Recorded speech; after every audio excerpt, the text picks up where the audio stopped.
Dualism, from the Latin word duo meaning to denote a state of two parts.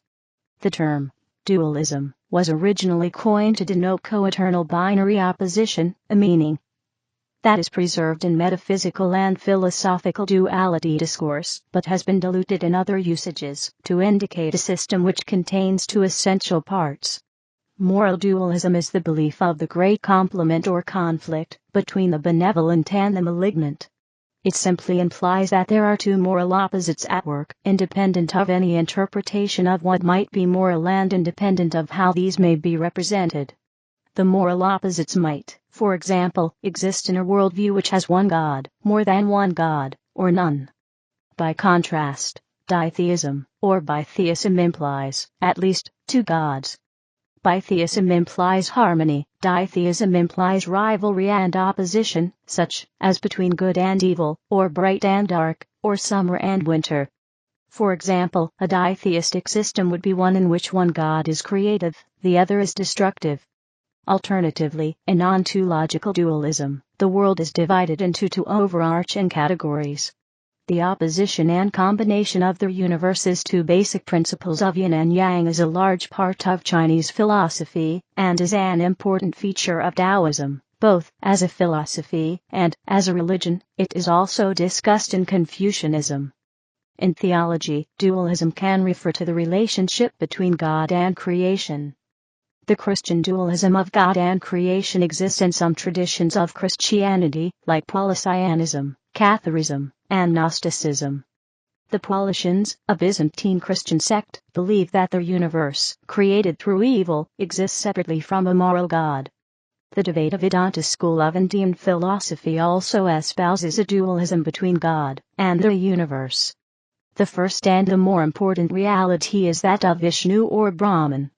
Vishnu is the Supreme Self, God, the absolute truth of the universe, the independent reality. The second reality is that of dependent but equally real universe, that exists with its own separate essence. In philosophy of mind, dualism is a view about the relationship between mind and matter which claims that mind and matter are two ontologically separate categories. Mind-body dualism claims that neither the mind nor matter can be reduced to each other in any way. Western dualist philosophical traditions, as exemplified by Descartes, equate mind with a conscious self, and theorize on consciousness on the basis of mind/body dualism. By contrast, some Eastern philosophies draw a metaphysical line between consciousness and matter, where matter includes both body and mind. In philosophy of science, dualism often refers to the dichotomy between the subject the observer, and the object the observed. Another dualism, in Popperian philosophy of science, refers to hypothesis and refutation, for example, experimental refutation. This notion also carried to Popper's political philosophy. In physics, dualism also refers to media with properties that can be associated with the mechanics of two different phenomena. Because these two phenomena's mechanics are mutually exclusive, both are needed in order to describe the possible behaviors. An example of using two different physical models to describe one phenomenon is wave-particle duality. Moral dualism. Moral dualism is the belief of the great complement or conflict between the benevolent and the malignant. Like ditheism/bitheism, see below, moral dualism does not imply the absence of monist or monotheistic principles. Moral dualism simply implies that there are two moral opposites at work, independent of any interpretation of what might be moral, and, unlike ditheism/bitheism, independent of how these may be represented. For example, Mazdaism, Mazdaean Zoroastrianism, is both dualistic and monotheistic, but not monist by definition, since in that philosophy God the Creator is purely good, and the antithesis, which is also uncreated, is an absolute one. Zorovanism, Zorovanite Zoroastrianism, Manichaeism, and Mandaism are representative of dualistic and monist philosophies, since each has a supreme and transcendental first principle from which the two equal but opposite entities then emanate. This is also true for the lesser-known Christian Gnostic religions, such as Bogomils, Catharism, and so on. More complex forms of monist dualism also exist, for instance in Hermeticism, where Nous thought that is described to have created man, brings forth both good and evil, dependent on interpretation, whether it receives prompting from the god or from the demon. Duality with pluralism is considered a logical fallacy. History. Moral dualism began as a theological belief. Dualism was first seen implicitly in Egyptian religious beliefs by the contrast of the god Set, disorder, death, and Osiris, order, life. The first explicit conception of dualism came from the ancient Persian religion of Zoroastrianism, around the mid-5th century BC. Zoroastrianism is a monotheistic religion that believes that Ahura Mazda is the eternal creator of all good things. Any violations of Ahura Mazda's order arise from Druj, which is everything uncreated. From this comes a significant choice for humans to make. Either they fully participate in human life for Ahura Mazda, or they do not, and give Druj power. Personal dualism is even more distinct in the beliefs of later religions. The religious dualism of Christianity between good and evil is not a perfect dualism, as God, good, will inevitably destroy Satan, evil. Early Christian dualism is largely based on Platonic dualism, see Neoplatonism, and Christianity. There is also a personal dualism in Christianity, with a soul-body distinction based on the idea of an immaterial Christian soul. Duotheism, bitheism, ditheism. In theology, dualism may also refer to duotheism, bitheism, or ditheism. Although ditheism/bitheism imply moral dualism, they are not equivalent. Ditheism/bitheism implies, at least, two gods, while moral dualism does not imply any theism, theos equals God, whatsoever. Both bitheism and ditheism imply a belief in two equally powerful gods with complementary or antonymous properties. However, while bitheism implies harmony, ditheism implies rivalry and opposition, such as between good and evil, or bright and dark, or summer and winter. For example, a ditheistic system would be one in which one god is creative, the other is destructive, cf. theodicy.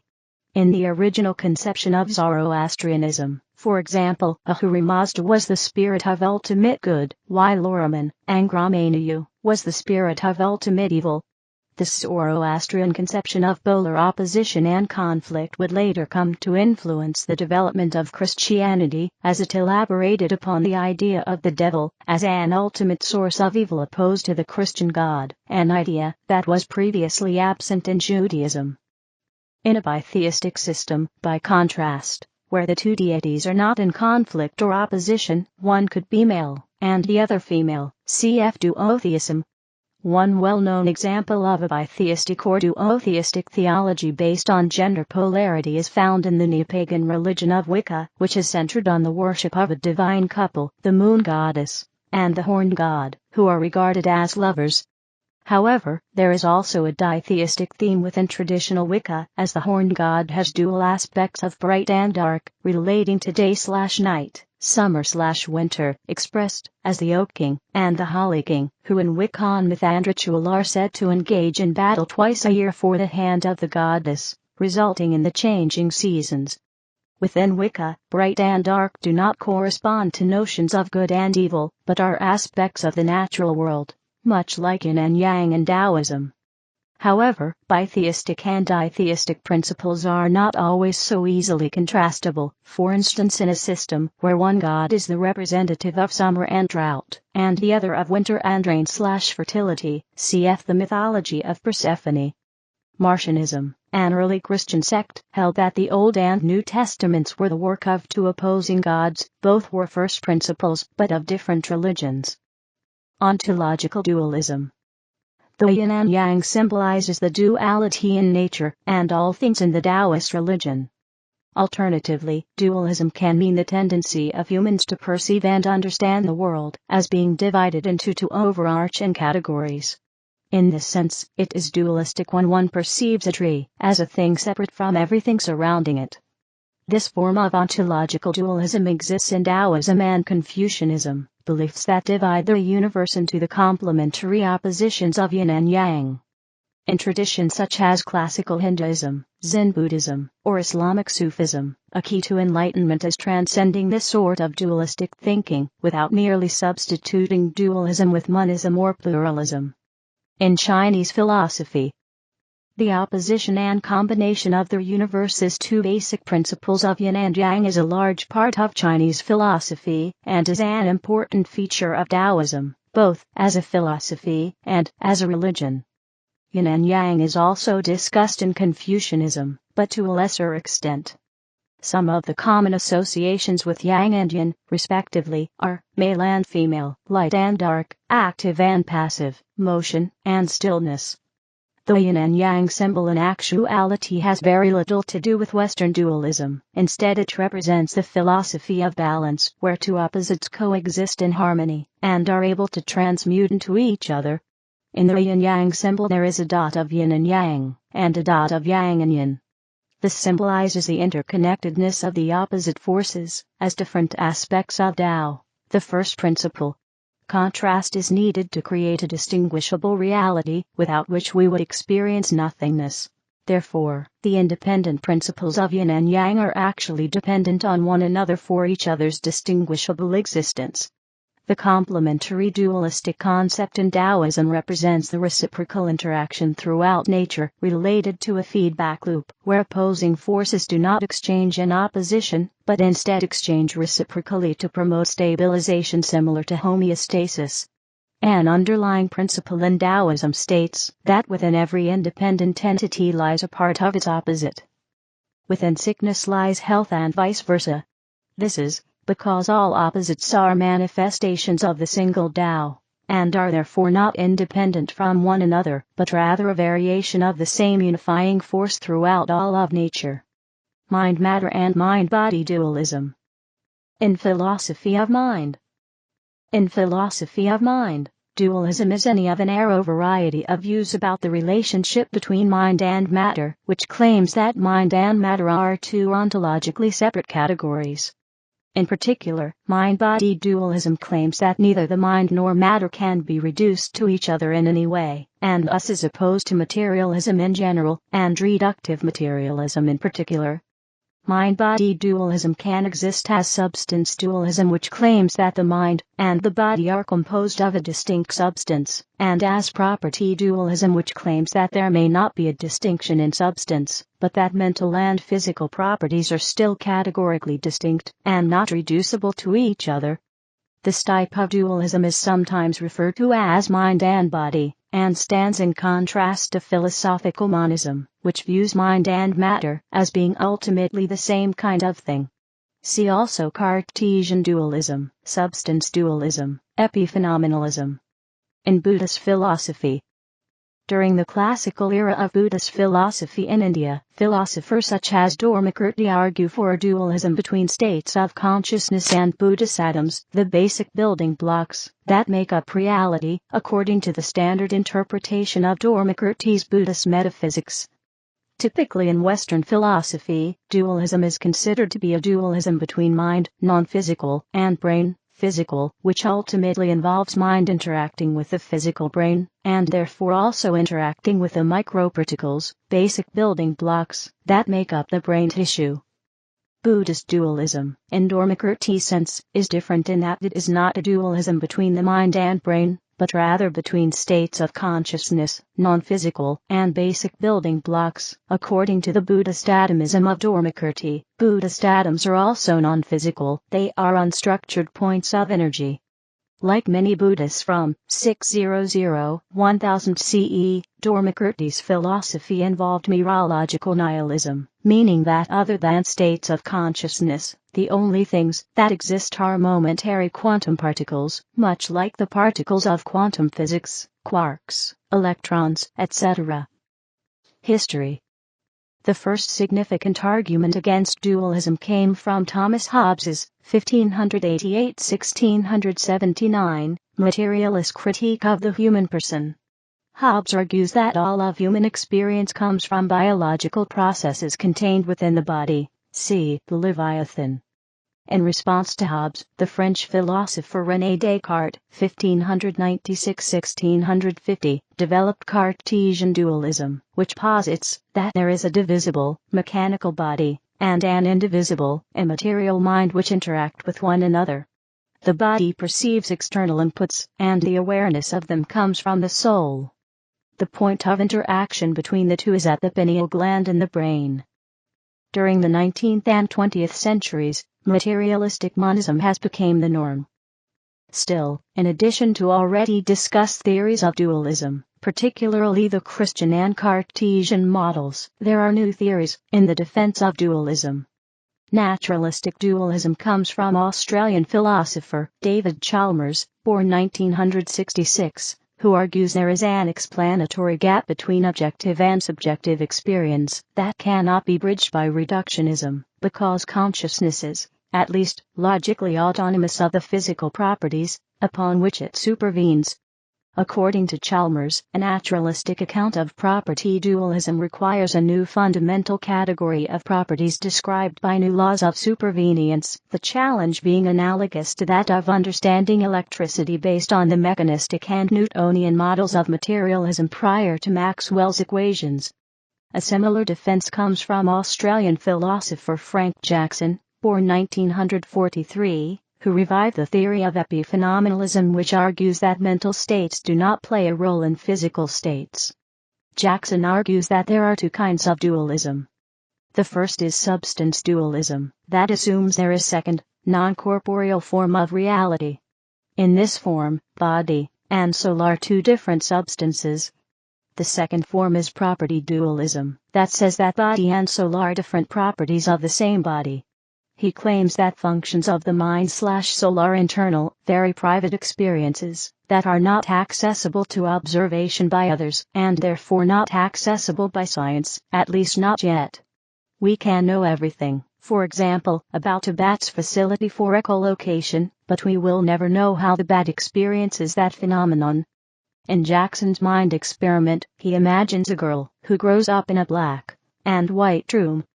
She may grow up learning all about the scientific facts of colors, but has no way of experiencing colors other than black or white. When someone brings a red tomato into her room, she is stunned. She discovers a new fact: the experience of red is like this.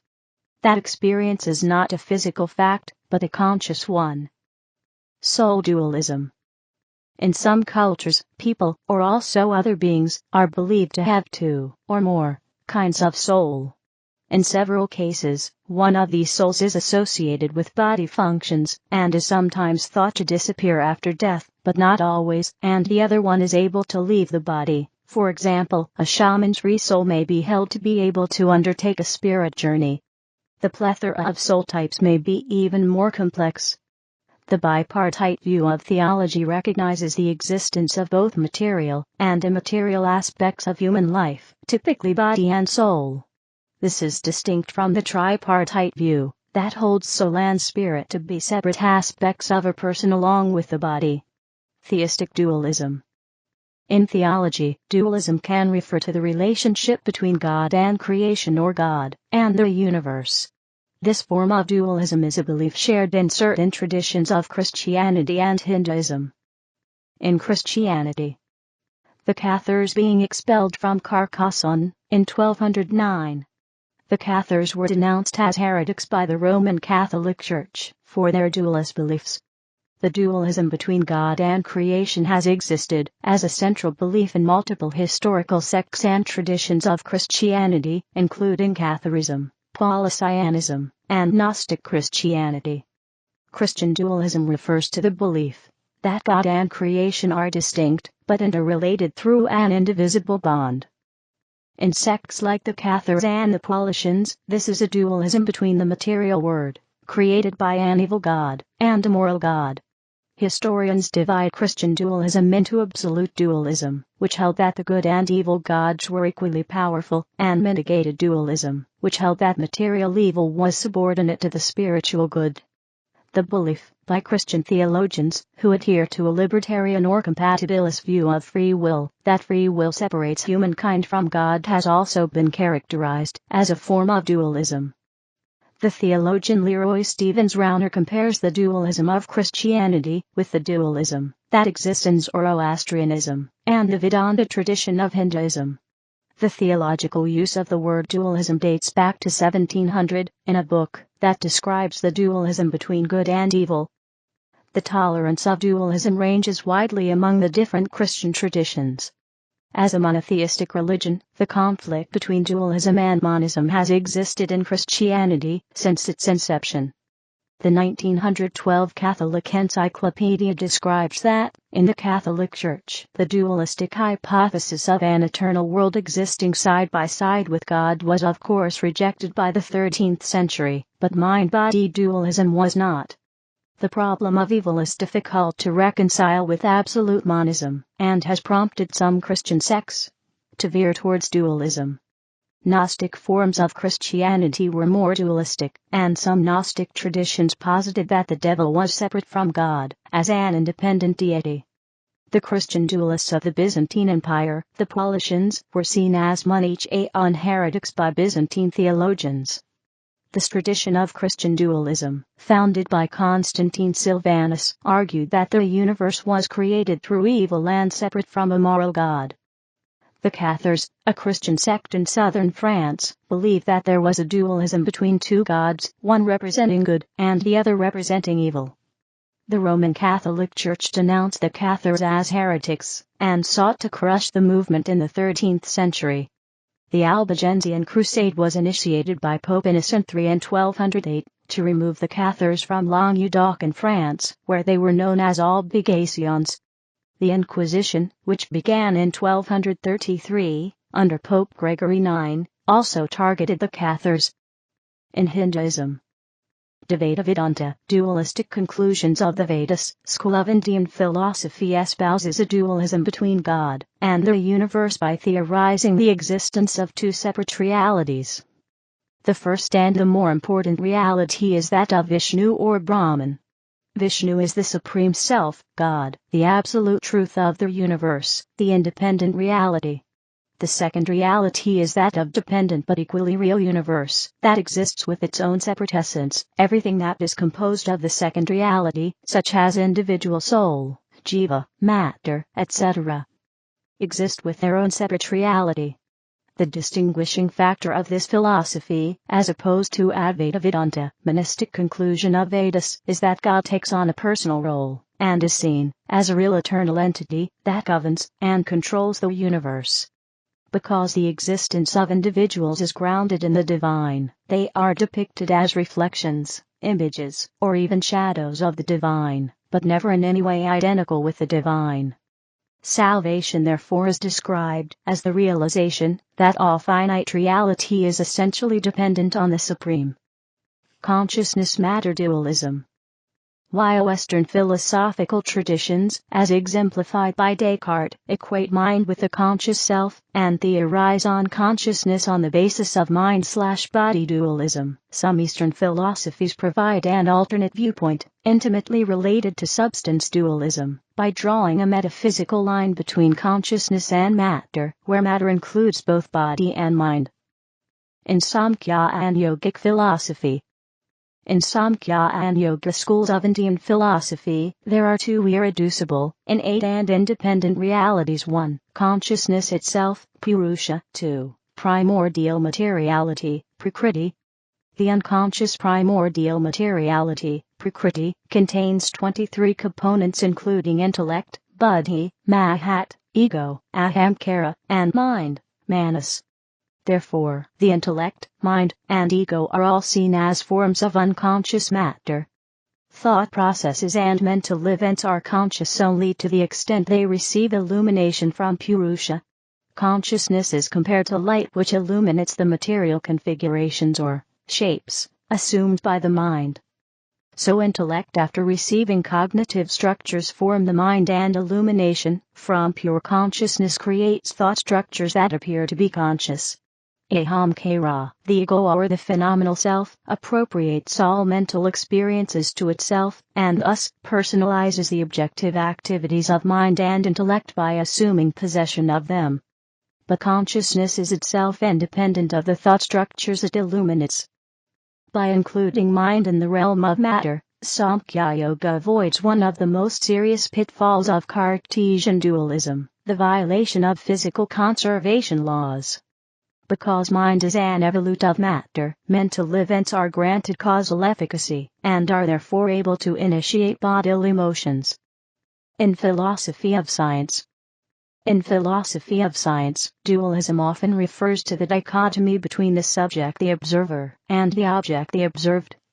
Another dualism, in Popperian philosophy of science, refers to hypothesis and refutation, for example, experimental refutation. This notion also carried to Popper's political philosophy. In physics, dualism refers to mediums with properties that can be associated with the mechanics of two different phenomena. Because these two phenomena's mechanics are mutually exclusive, both are needed in order to describe the possible behaviors. All matter, for example, has wave-particle duality. Dualism in modern and contemporary philosophy. The American philosopher Arthur Uncken Lovejoy, in his Star the Revolt Against Dualism, 1960, develops a critique of the modern New Realism, reproposing a form of dualism based on a fork of human experience. Political dualism.